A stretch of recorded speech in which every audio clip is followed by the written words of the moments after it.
Hello, everyone, and welcome back to another episode of Cogito Ergo Loquor. I've put a lot of preparation into this episode because I wanted to talk about why I've never believed that Michael Jackson passed away on June 25th, 2009.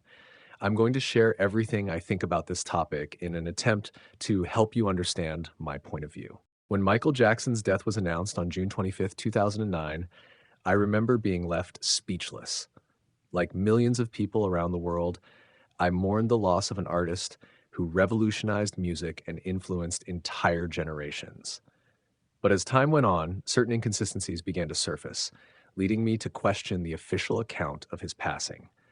The more I looked into it, the more I realized there are too many oddities and suspicious details to simply accept without hesitation that Michael Jackson truly died that day.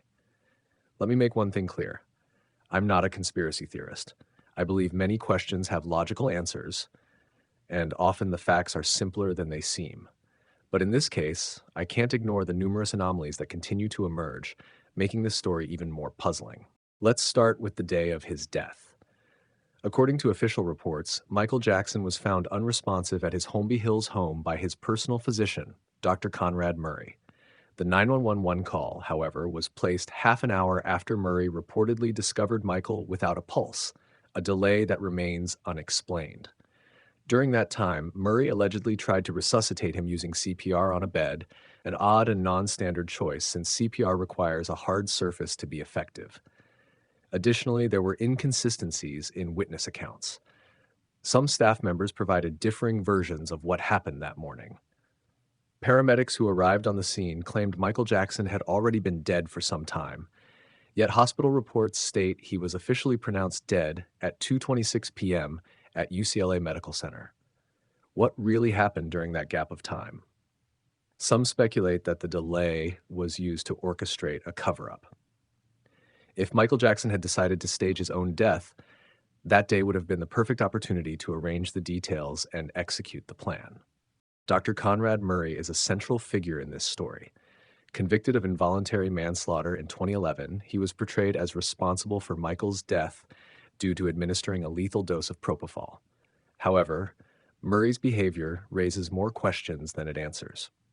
For instance, why would an experienced doctor like him leave Michael unattended after administering such a powerful anesthetic? Why did he hide certain evidence like the vials of propofol and delay calling for help? It almost seems as though Murray was the perfect scapegoat, chosen to take the fall for an event far more complex than it appears. Another key element that fuels doubts is the autopsy. The body shown at the funeral was in a closed casket, and only a few family members were allowed to see it. Why not show the body? Michael was such an iconic figure that an open casket funeral would have seemed more natural, allowing fans to say a final goodbye to their idol. Furthermore, the autopsy report contains controversial details. It describes an extremely thin man with noticeable scars from multiple surgeries and a scalp marked by burns. Yet, the video footage from his This Is It rehearsals, recorded just days before his death, shows a Michael who appeared fit, energetic, and active. How can this discrepancy be explained? Some theorize that the body examined in the autopsy might not have been Michael's, but rather a body double or someone else. It's an extreme hypothesis, but the fact remains that many details just don't add up. One of the most fascinating aspects of this theory are the numerous alleged sightings of Michael Jackson after his death. From Brazil to France, there have been witnesses claiming to have seen him alive. Videos and photographs circulate online, showing figures resembling Michael in public settings, often wearing hats or sunglasses to disguise themselves. One of the most famous examples is a video that supposedly shows a figure exiting an ambulance similar to the one used to transport Michael Jackson's body on the day of his death. While many of these sightings have been debunked, they continue to circulate among fans, fueling the mystery. But the most important question is, why would Michael Jackson want to fake his own death? The answer might lie in the immense pressure he faced throughout his life. Michael was a tormented man, constantly under media scrutiny and plagued by legal and financial troubles. The allegations of sexual abuse had shattered his public image, and even though he was acquitted, public opinion had already condemned him. Perhaps staging his death was the only way to free himself from this oppression and live a life away from the spotlight. Another possible reason is money.